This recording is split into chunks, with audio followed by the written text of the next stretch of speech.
Nëse pini kafe çdo mëngjes, nuk do ta besoni çfarë ndodh trupit tuaj. Kafeja është një pjesë e rutinës së përditshme për shumë njerëz. Ata që nuk rrinë dot pa të, nëse anashkalojnë ndjen të përgjumur dhe madje mund të kenë më shumë dhimbje koke gjatë ditës. Kjo për shkak se kafeina shkakton disa ndryshime natyrore në trup ndaj të cilave krijojmë varësi. Koha që duhet për të zvogëluar sasinë e kafeinës në trupin tonë është 50%, është mesatarisht rreth 5 orë. Para se të fillojmë, bëni një like videos dhe ju lutem klikoni subscribe, do të na ndihmonit shumë. Kjo shpjegon pse mund të duam një kafe tjetër brenda pak orësh, sidoqoftë se sa shpejt kafeina largohet nga sistemi ynë, varet nga mosha, kushtet mjekësore, ndërveprimet dhe zakonet e ilaçeve. Gjithashtu edhe pirja e duhanit që ndikojnë në të gjitha së bashku. Prandaj nuk është për tu habitur që kur anashkalohet kafeja e mëngjesit, mund të vuani nga ndryshimet që përjeton trupi juaj. Përveç faktit se nuk do ta aktivizoni mirë metabolizmin tuaj, do të ndjeheni përsëri të lodhur, të drobitur dhe të pafuqishëm.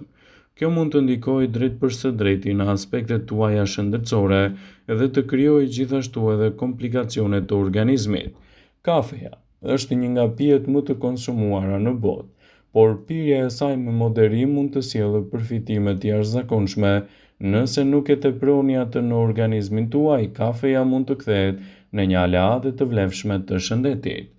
Është vërtet se diçka e tepër qetësuese mund të ndodhë pas pirjes së kafes, dhe shumë njerëz e konsumojnë kafen pothuajse çdo ditë në forma të ndryshme. Por a është e mirë pirja e kafes dhe sa kafe mund të konsumoni në ditë për të marrë përfitimet e saj shëndetësore? Studime të shumta kanë treguar se kjo pije kaq e preferuar në mbar botën është e mbushur me substanca të rëndësishme ushqyese, të cilat mbrojnë kundër Alzheimerit dhe sëmundjeve të zemrës. Ajo përmban gjithashtu nivele të larta të antioksidantëve, të cilat do të luajnë një rol parandalues në luftën kundër inflamacioneve. Ekspertët shtojnë se kafeja është e mirë për organizmin dhe një i rritur duhet ta ketë pjesë të pandarë të dietës së tij për sa kohë nuk e tepron dhe e konsumon në sasinë e rekomanduar ditore. Ajo përmban antioksidantë dhe substanca të cilat do të zvogëlojnë edhe inflamacionet e brendshme kundër disa llojeve të sëmundjeve. Për më tepër në këtë video, sipas Healthline, do të rendisim arsyet pse kafeja është pija më e shëndetshme dhe pse duhet ta konsumoni pa e tepruar çdo ditë në dietën tuaj ditore. Cilat janë përfitimet kryesore që do të merrni me konsumin e kafes? Përtej rritjes së energjisë, mënyra se si kafeja mund të ndikojë pozitivisht në shëndetin tuaj mund t'ju bëjë që të jetoni më gjatë. Studime të shumta kanë zbuluar se ata persona të cilët konsumojnë kafe kanë më pak gjasa të humbasin jetën nga disa shkaqe kryesore, siç mund të jetë për shembull sëmundja koronare e zemrës, goditja në tru, diabeti dhe problemet e sëmundjeve të veshkave. Kafeja është e mirë për shëndetin dhe një i rritur duhet ta ketë pjesë të saj. Trupi juaj mund të përpunojë më mirë glukozën ose sheqerin me shtimin e kafes në përditshmërinë tuaj. Kjo është një teori që përfshin pas studimeve që zbuluan se njerëzit që pinë kafe kanë më pak gjasa të vuajnë nga luhatjet e sheqerit në trup. Nuk bëhet fjala për kafen e cila përmban sasi të tepërta të sheqerit ose ëmbëlsuesve të ndryshëm. Zemra juaj do të ketë mundësi të jetë më e fortë dhe më e shëndetshme me shtimin e kafeinës në dietën tuaj. Konsumi 1 deri në 2 filxhan kafe çdo ditë mund të ndihmojë në parandalimin edhe dobësimin e shëndetit tuaj të zemrës dhe të mbajë larg gjithashtu komplikacionet e saj. Shtimi i kafes në dietën tuaj do t'ju ofrojë të keni më pak gjasa të zhvillimit të sëmundjes së Parkinsonit. Kafeina jo vetëm që lidhet me një shans më të ulët të zhvillimit të sëmundjes së Parkinsonit, por gjithashtu mund të ndihmojë edhe ata persona që vuajnë nga kjo gjendje ta mbajnë atë nën kontroll. Mëlçia juaj do të jetë më e shëndetshme dhe më e fortë me shtimin e kafes çdo ditë në dietën tuaj ditore. Ulëntimet tregojnë se ata që pinë kafe kanë më pak gjasa që të kenë gjithashtu një shëndet më të dobët të mëlçisë se ata persona që nuk e konsumojnë kafen. Kafeja është e mirë për shëndetin dhe si e tillë duhet të konsumohet çdo ditë me moderim në dietën tuaj ditore.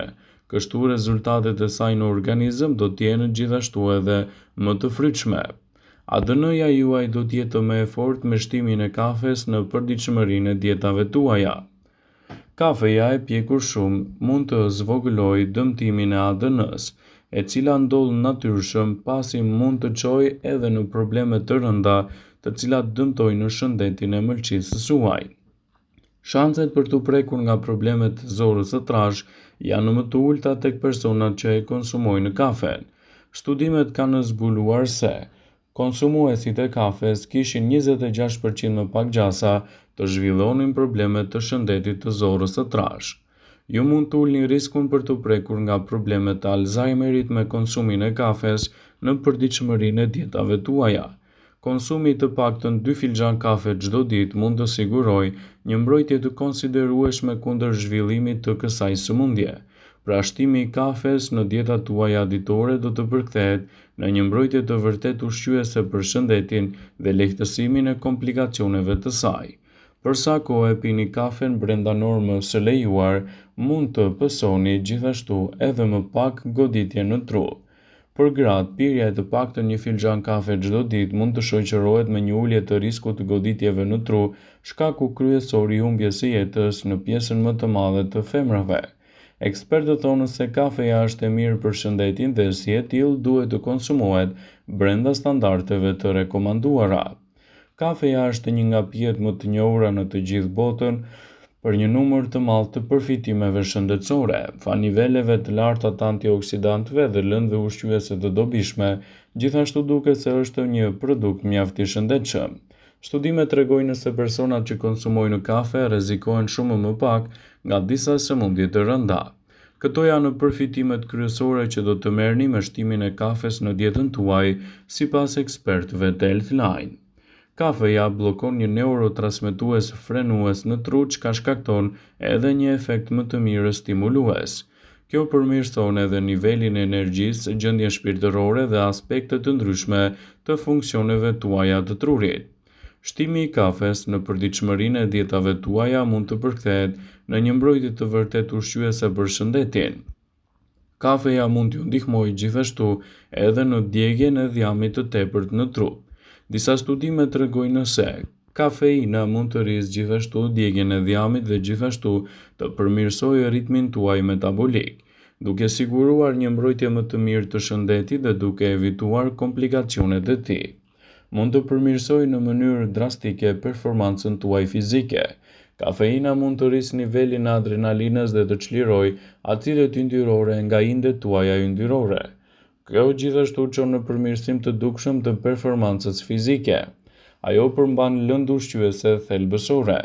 Kafeja përmban disa lëndë ushqyese të rëndësishme, përfshirë këtu riboflavin, acid pantotenik, mangan, kalium, magnez dhe niacin. Kafeja mund të ulë riskun për të prekur nga diabeti tipi 2. Disa studime vëzhguese kanë treguar se personat që konsumojnë kafe kanë një risk më të ulët që të preken nga diabeti tipi 2, krahasuar me ato që nuk e shtojnë në dietën e tyre. Kafeja mund t'ju mbrojë kundër sëmundjes së Alzheimerit dhe demantinës. Personat që konsumojnë kafe brenda sasive të rekomanduara kanë një risk më të ulët që të preken nga Alzheimeri, që është shkaku kryesor i demantinës në të gjithë botën. Kafeja në dietën tuaj mund të ulë riskun që të vuani nga Parkinsoni.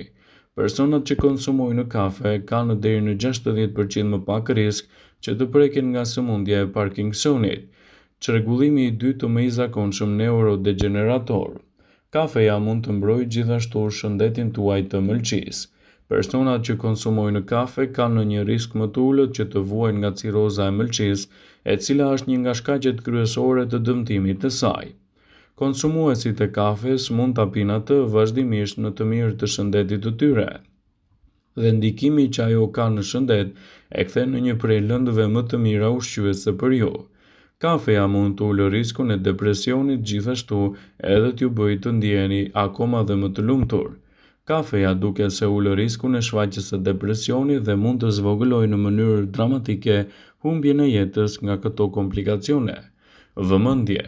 Ju bëjmë dije se informacionet në këtë video kanë për qëllim që të informojnë, të mos zëvendësojnë në këshillat e mjekut tuaj ose ofruesit të kujdesit tuaj shëndetësor, dhe nuk kanë për qëllim që të mbulojnë të gjitha përdorimet të mundshme, masat paraprake, ndërveprimet ose dhe efektet e tyre negative për shëndetin tuaj.